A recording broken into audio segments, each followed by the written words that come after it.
une année marquée par un harcèlement sans relâche de 5 défenseurs des droits humains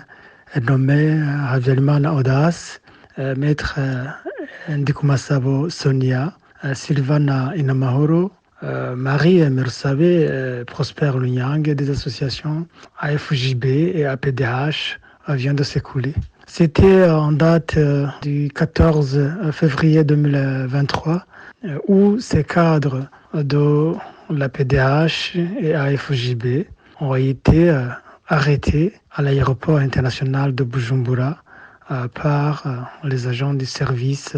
national des renseignements alors qu'ils se rendaient dans une réunion prévue en Ouganda sur invitation de leur ONG partenaire Avocats sans frontières. À la va-vite, le jour de leur arrestation, le ministre de l'Intérieur s'est précipité à taxer ces victimes de terroristes, bref, d'ennemis du pays, instruisant en conséquence à la fermeture des comptes bancaires de ces organisations. Ils ont été mis en garde à vue au cachot du service national des renseignements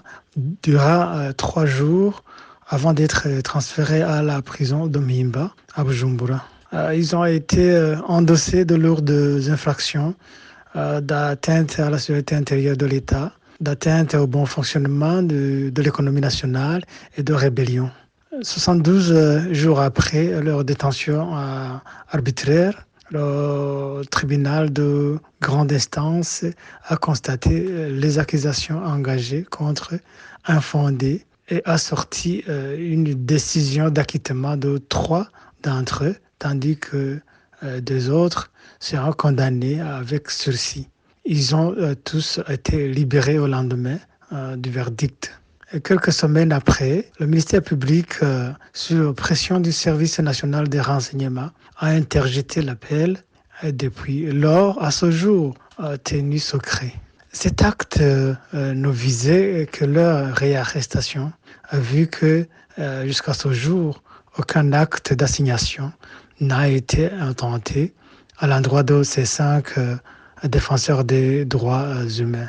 De ce qui précède, l'association Ensemble pour le soutien des défenseurs des droits humains en danger demande aux autorités burundaises de cesser immédiatement le harcèlement des défenseurs des droits humains et de garantir le respect des droits et libertés garantis par la Constitution burundaise et les instruments internationaux. ESDDH demande également au ministère de l'Intérieur, primo, d'ordonner la réouverture des comptes des organisations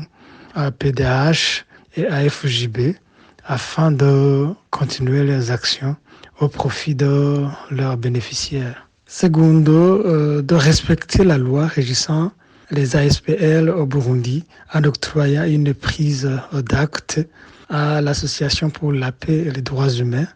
qui a toujours été en ordre avec ce même ministère quant à la transmission des rapports, introduction des demandes de prise d'acte, y compris la dernière en date du 23 mai 2023. Et SDDH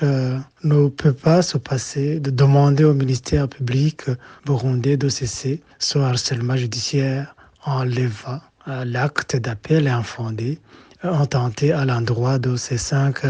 défenseurs des droits humains qu'il détient toujours dans ces tiroirs afin de laisser leurs organisations fonctionner tranquillement.